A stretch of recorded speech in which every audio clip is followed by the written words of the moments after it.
Pejuang Resimen ke-137 Ryazan dari Divisi Lintas Udara Tula tidak hanya melikuidasi tentara Ukraina di jalur Novoivanovka, tetapi juga menghancurkan perbekalan mereka.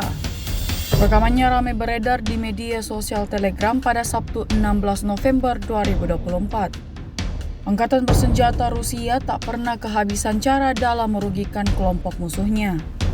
Mulai dari menghancurkan tempat perlindungan musuh, menembak personil Ukraina, dan lainnya. Dalam rekaman dapat dilihat bagaimana militer Rusia melacak tempat peralatan diturunkan dan menghancurkannya. Semua yang ada di dalam mobil militer Ukraina dibuang keluar dengan lemparan keras. Hingga video ini beredar, beragam respon diberikan warganet.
Download Tribun X sekarang, menghadirkan lokal menjadi Indonesia.